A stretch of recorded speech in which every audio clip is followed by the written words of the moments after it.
Ouroboros ASMR, and today we're going to be looking at the March 2001 edition of Nintendo Power, which is volume 142.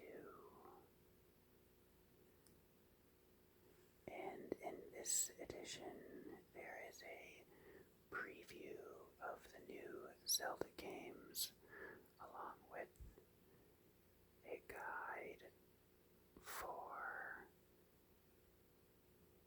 Pokémon Stadium 2.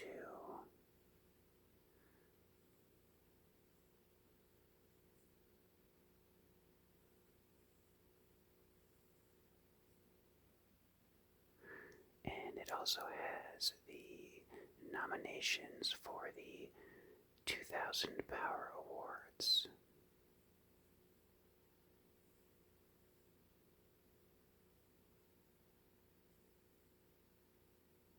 So let's get into this one.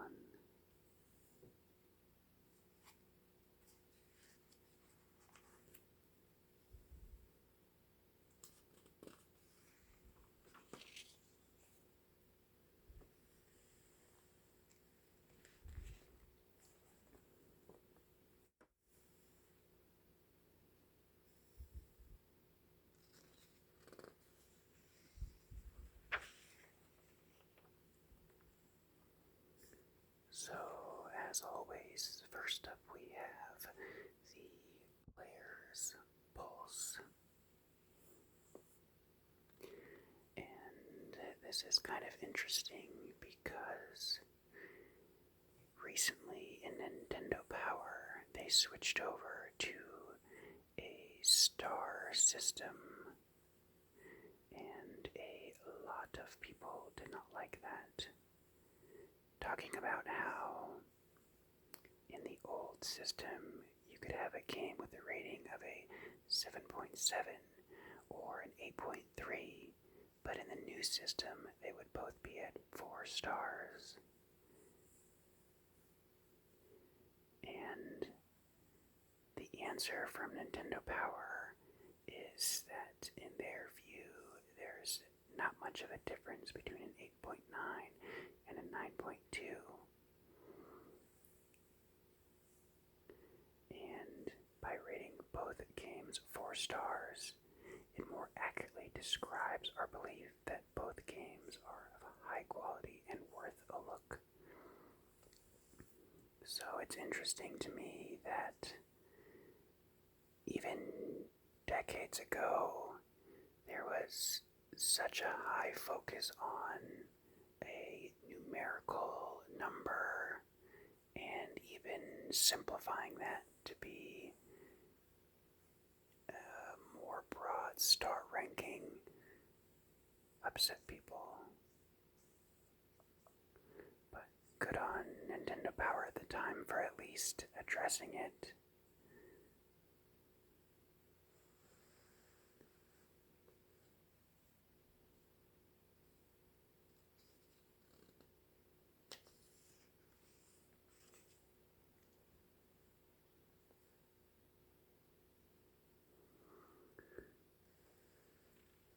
And over here, someone wrote in asking about the then upcoming GameCube system and wondering if it could play DVDs. And the answer, as we of course know, is no. The idea was that Nintendo wanted to just focus on playing games and not multimedia.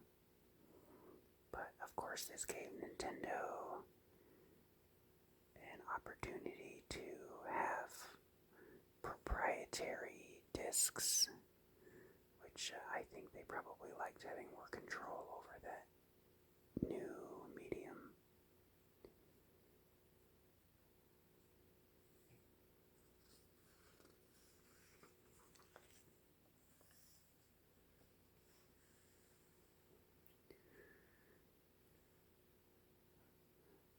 looks like Harvest Moon was a very popular submission for art at the time.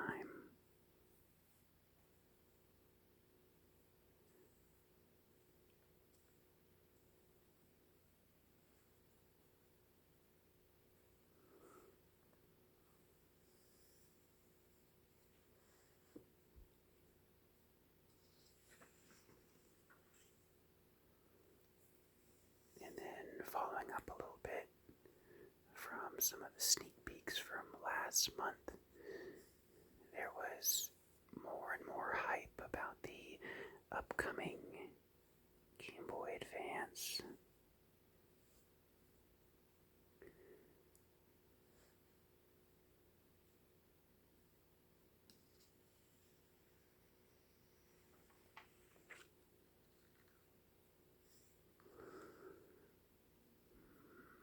I know when I first saw some of these screenshots, I thought it was so crazy to have graphics that looked this good on a handheld.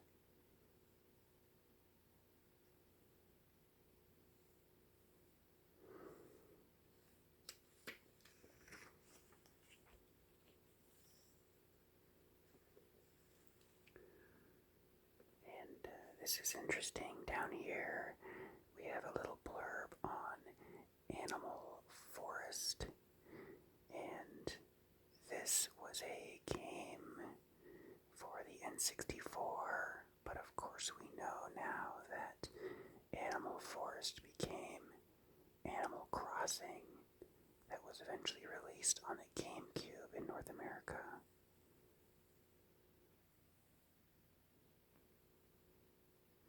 And it says the beautiful N64 game is really more of an ongoing event than a game. And that's pretty true. It's kind of a life sim where you go through the calendar year and the events change as the years go on. I loved the Animal Crossing that we got on the GameCube. It was so great. Being able to collect those NES games for your home was really cool.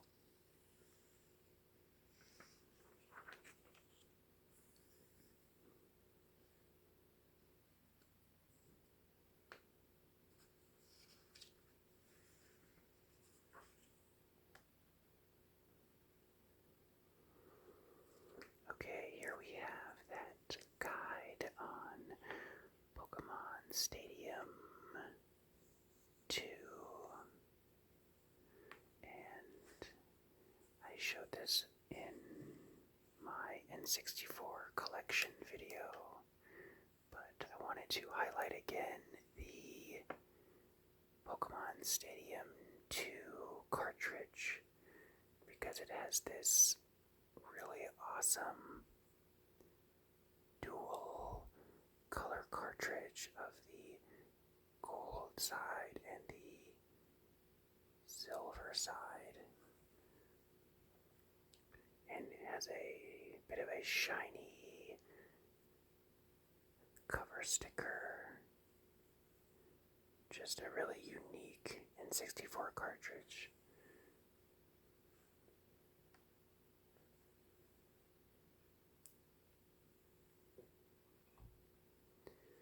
So, first off in this guide, there's a very useful type combat chart that shows how certain types impact other types. And this did include, of course, Dark and Steel, but not the Fairy type, as that had not been created quite yet.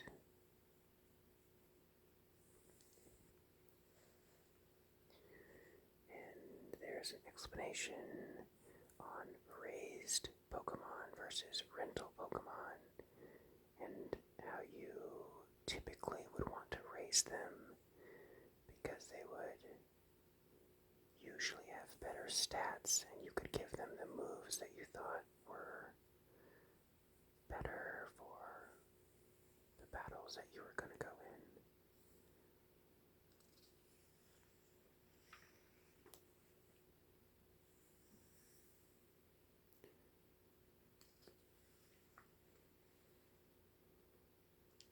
Yeah, so this also shows the mini games. Gusty Golbat, Topsy Turvy, Delibird's Delivery, Egg Emergency. I loved the little mini games that they put in here.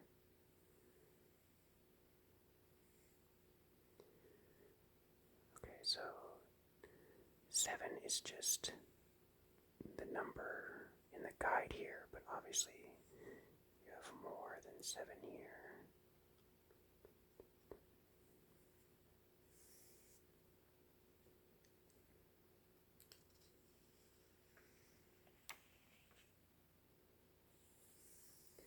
And so this is a very detailed explainer on all of the different cups and the Pokemon involved and recommendations.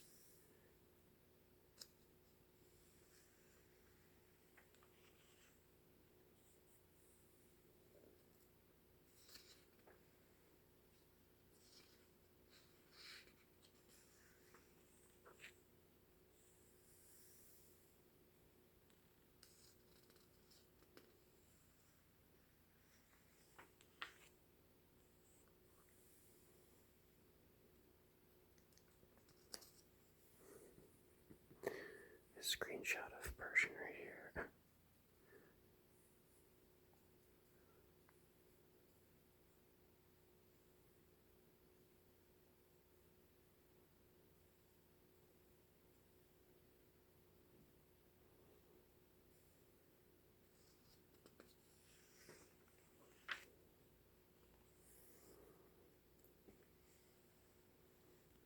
Next up we have the classified information section with the codes featured in this edition.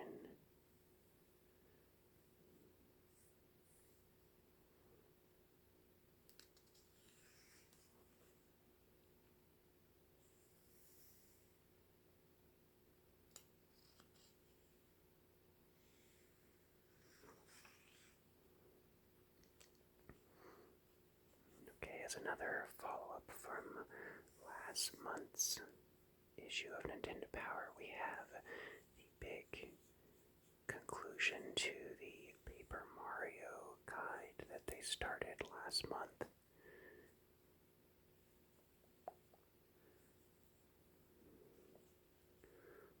This is pretty great.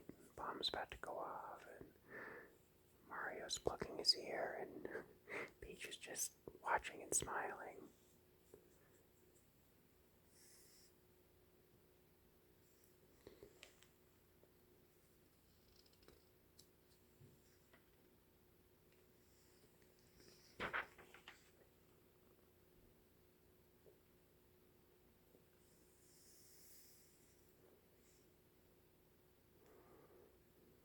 Yeah, I definitely would love a remake of this Paper Mario game as well.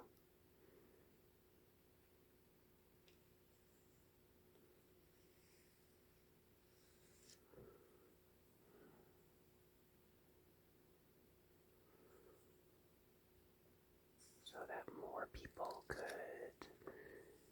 experience this great game.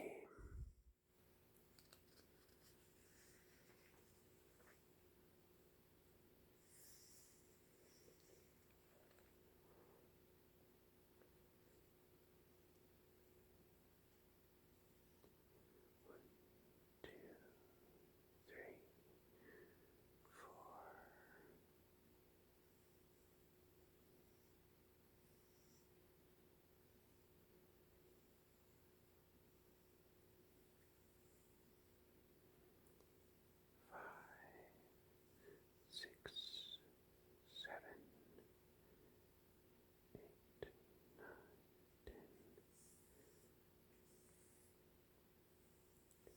lots of steps in the Crystal Palace.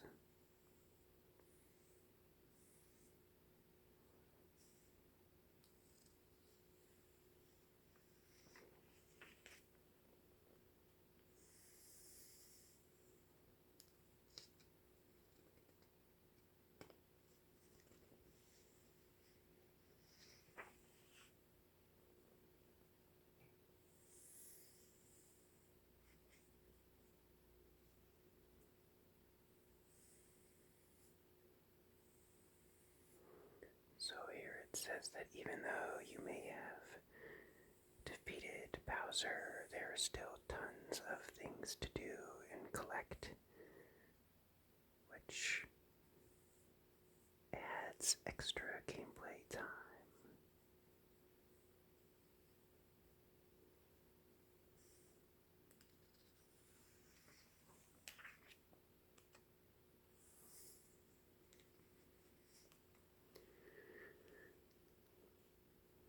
Here's some great artwork going over the new games, the new Zelda games for the Game Boy Color.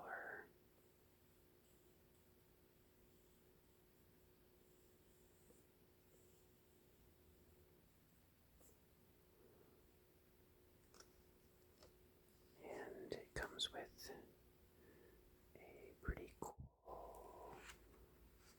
poster, which we'll look at in just a second.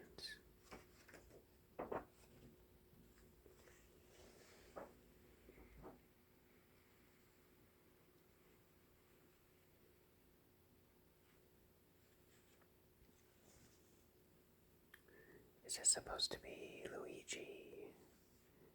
Because this kind of looks like Luigi to me.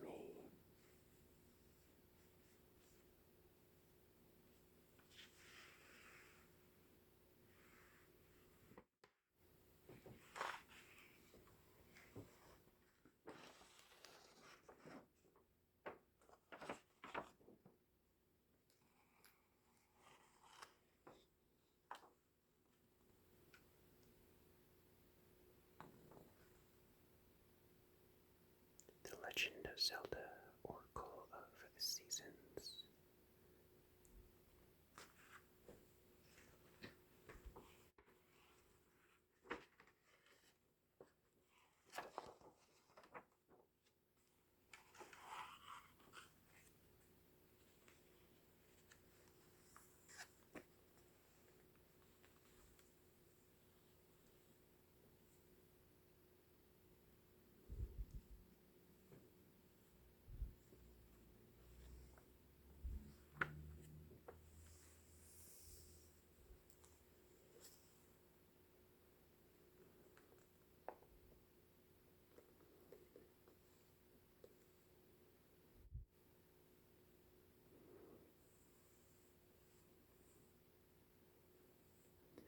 So, this is going over some of the unique elements in Pokemon Gold and Silver, where certain Pokemon were only available at certain times of day. Like Sneasel, only available at night, and Houndour, only available at night, while Scyther is only available Tuesday, Thursday, and Saturday.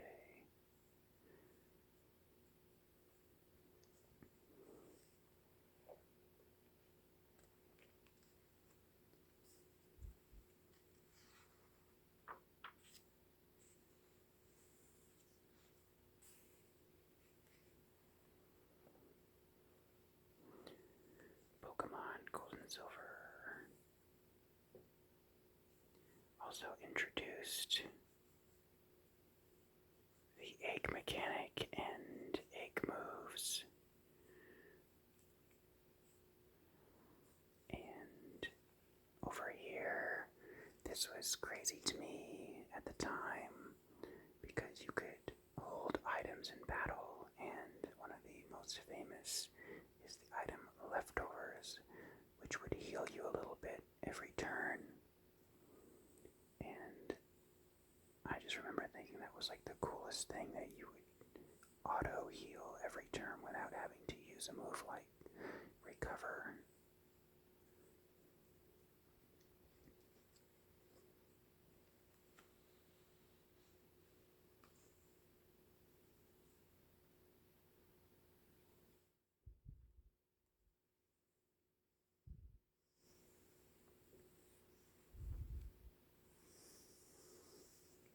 Okay, here's a pretty cool section.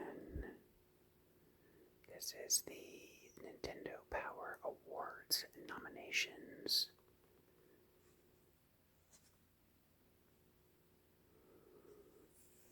So there's a bunch of different categories and all the nominees below that. So the first one is Best Story. Some of the ones listed are Banjo-Tooie, Harvest Moon 2, StarCraft 64, and then of course in the middle there, The Legend of Zelda Majora's Mask.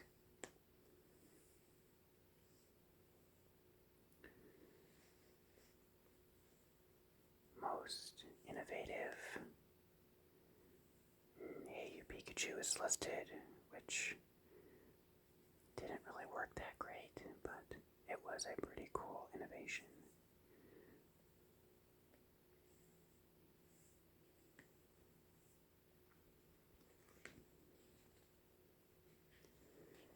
Over here we have Eye Candy, so that's the best graphics. Again, Banjo-Tooie is listed. Perfect Dark, which was pretty impressive at the time. Turok 3, Shadow of Oblivion. Best Music, Banjo-Tooie, Excite Bike, Kirby 64. I love Kirby 64 music. That's a really great soundtrack. And then of course the Legend of Zelda music is always great.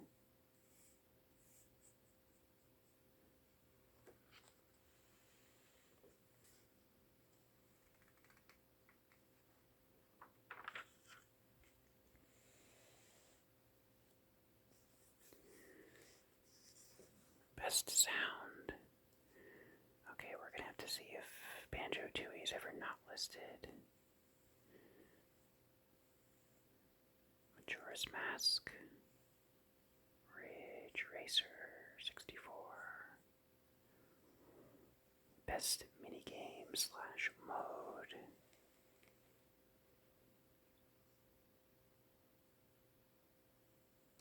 Pokémon Stadium Sushi Go Round is listed. That's a great minigame. For Mario Party 2, Torpedo Targets is listed.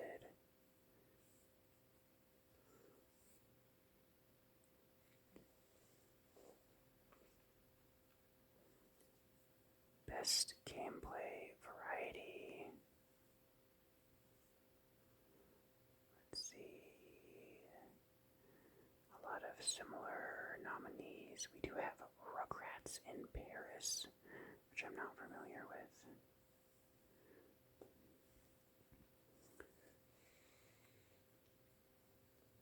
The best action game, which is possibly the first one that Banjo-Tooie is not listed. We have Perfect Dark, Army Men, Sarge's Heroes 2, and Kirby 64 as the first three choices. Wario Land 3 gets a nod as well.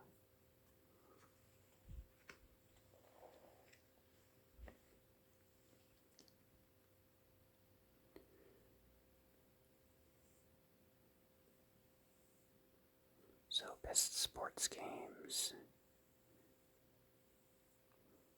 We have All-Star Baseball 2001, Madden NFL 2001, and Mario Tennis.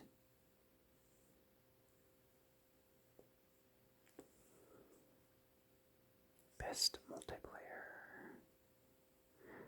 Bomberman 64, the second attack. Of course, Perfect Dark is listed. Pokemon Puzzle League is listed there as well.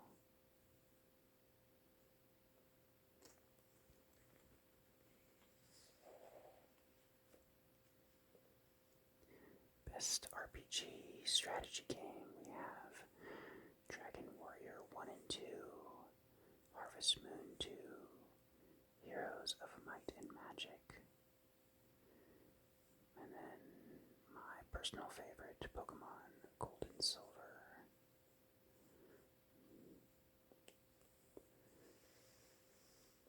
Down here we have Best Racing Game. Excitebike 64 is listed. Hydro Thunder. Stunt Racer 64, to name a few.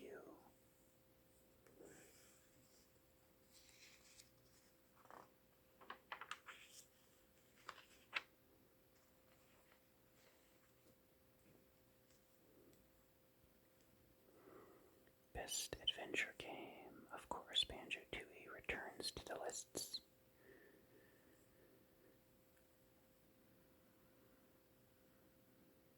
Metal Gear Solid.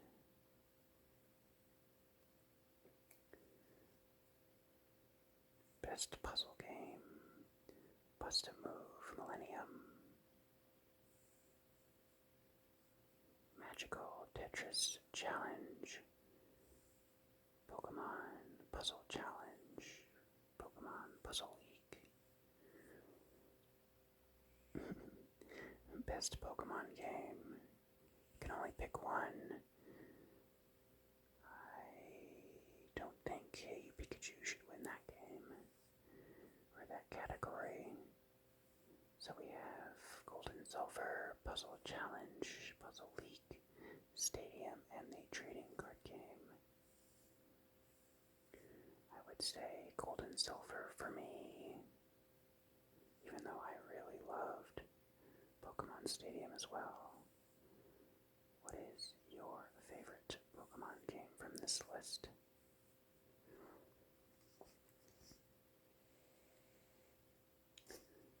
Best game based on a cartoon. We have Tigger's Honey Hunt, Donald Duck Goin' Quackers, Disney's Tarzan.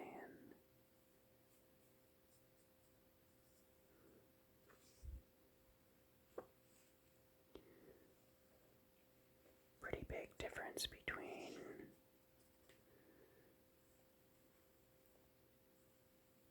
some of the old graphics and what we're looking at now. It's pretty crazy.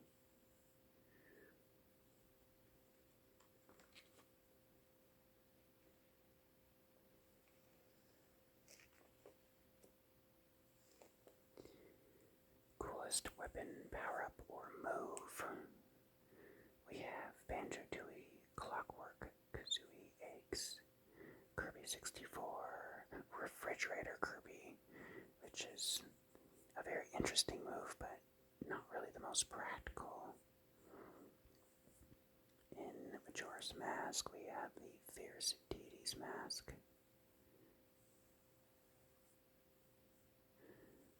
Turok 3 lists the Vampire Gun.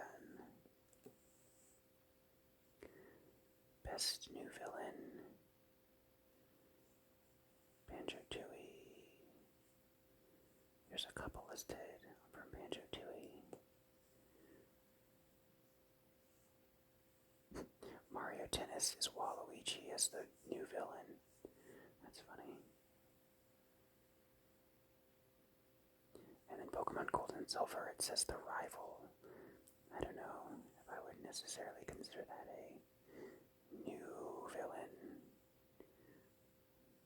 More of an iterative opponent in the Pokemon games.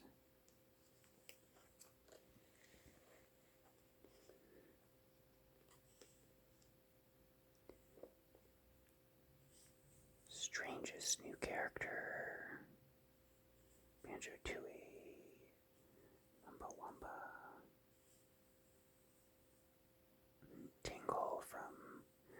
Majora's Mask.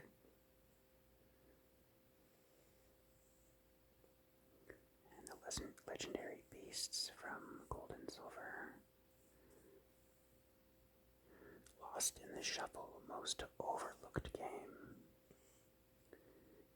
We have Cannon Fodder, Tigger's Honey Hunt, Miss Pac-Man Maze Madness.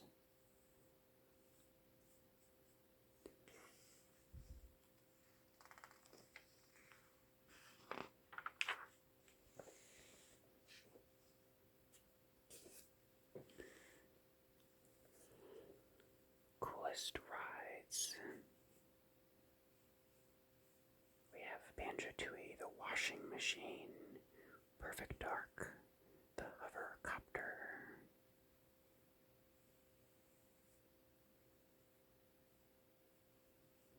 Rush 2049, the winged cars. Most unruly or annoying game title. We have Austin Powers, Welcome to My Underground Lair.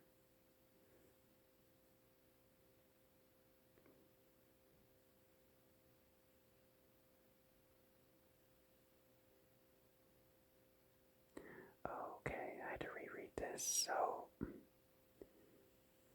many of the games released in the 2000s had titles that read like licensing contracts or high school research papers. Which of the nominated titles requires the most red ink? So, this is not really talking about the game, it's talking about the name of the game itself. Because I was like, what?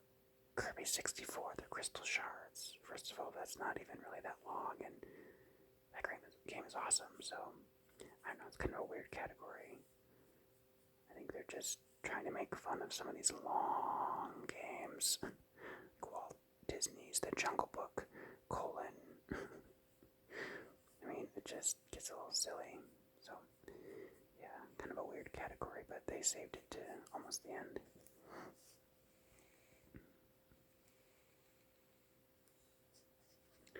Best sequel.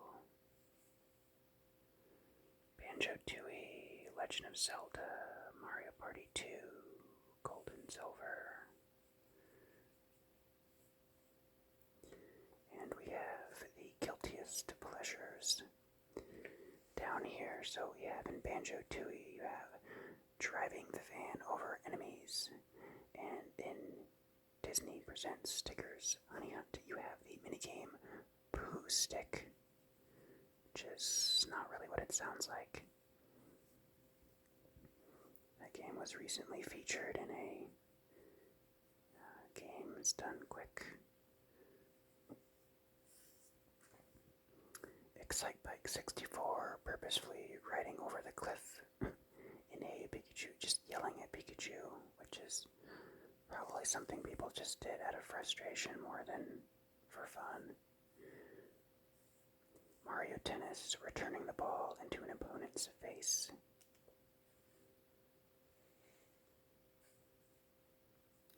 Pokémon Stadium, battling Magikarp.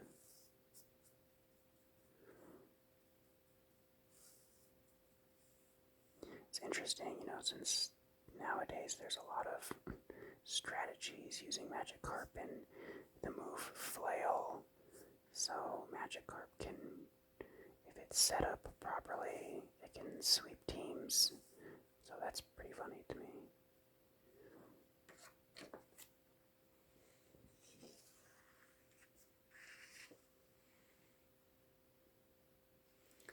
Some of the cool prizes you could win up there.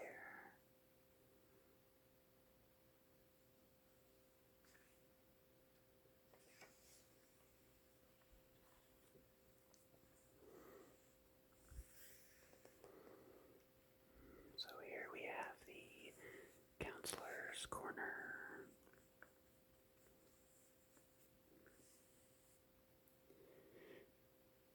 In Majora's Mask, how do I defeat the frog-riding turtle?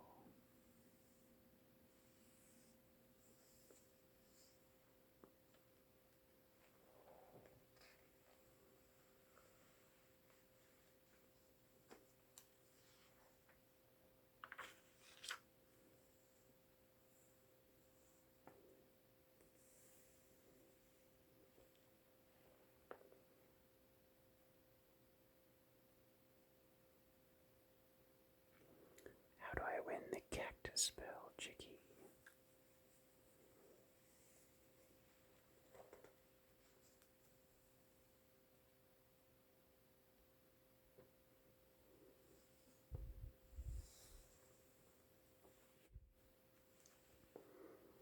Okay, on to the review section. Now playing for March 2001. First up, we have Pokémon Stadium 2, which gets a respectable, but I would say a little low 4 out of 5. And as discussed earlier, you see the star system.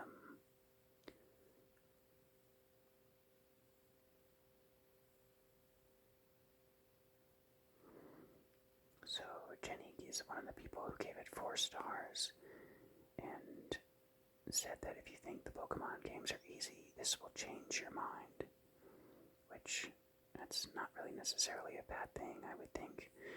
So people who have trained really hard in the Pokemon games, this was certainly a more difficult challenge for your Pokemon. And again, just seeing your Pokemon in 3D was still such a cool thing, and Pokémon Stadium 2 was compatible with Gold, Silver, Red, Blue, and Yellow, which is pretty great. So if you didn't play the first Pokémon Stadium, you still had a chance to transfer your Gen 1 Pokemon over and see how they did.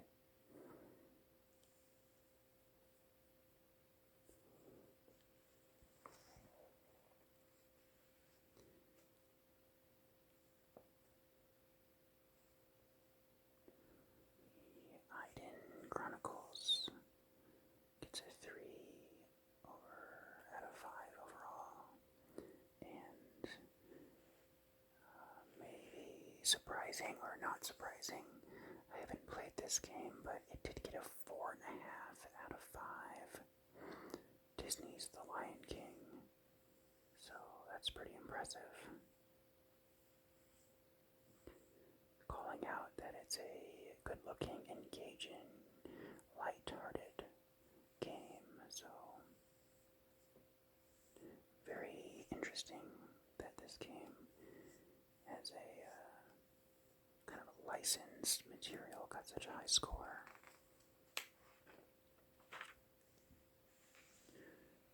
Wow, so Snoopy Tennis also gets a 4.5.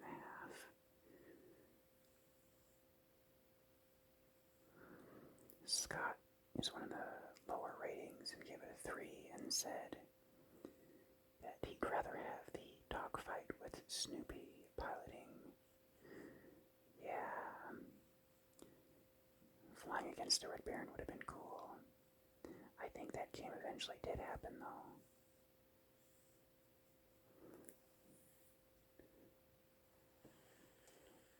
Imagination gets a 4 out of 5. Is a little divisive. You see some editors giving it a 5 and others giving it a 3.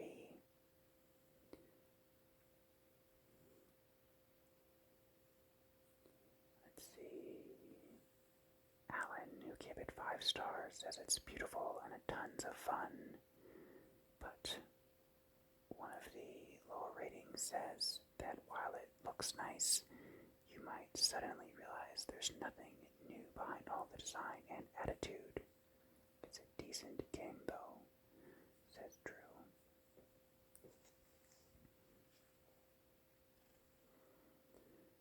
Mickey's Speedway gets a 3.5, while Scooby-Doo Classic Creep Capers gets a 3.5 as well.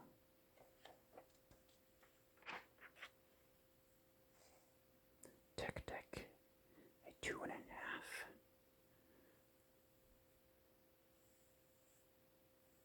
The play control is inaccurate and unintuitive, and the game is incredibly boring.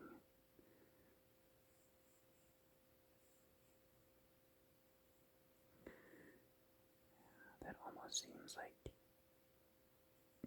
less than a 2-star to me. Since a 2-star is still a so-so game, I don't know if I would say an incredibly boring game is still so-so. Warriors of Might and Magic also gets a 2.5.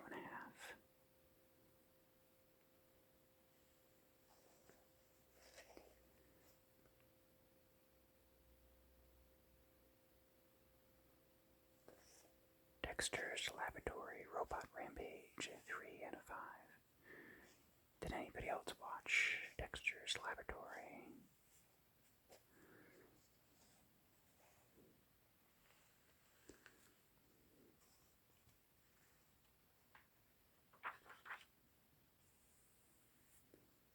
Okay, here's coming next issue.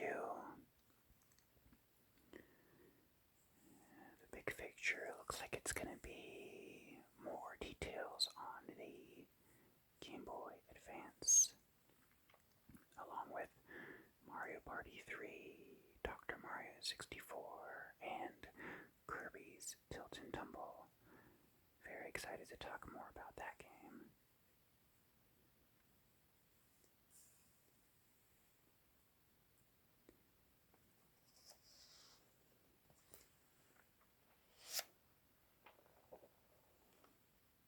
We looked at this poster last month for Imagination.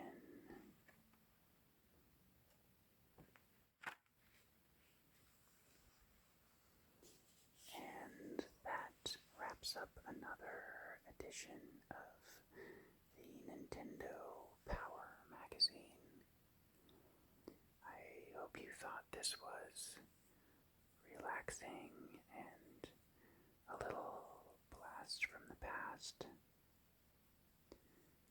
So, until the next one, happy gaming.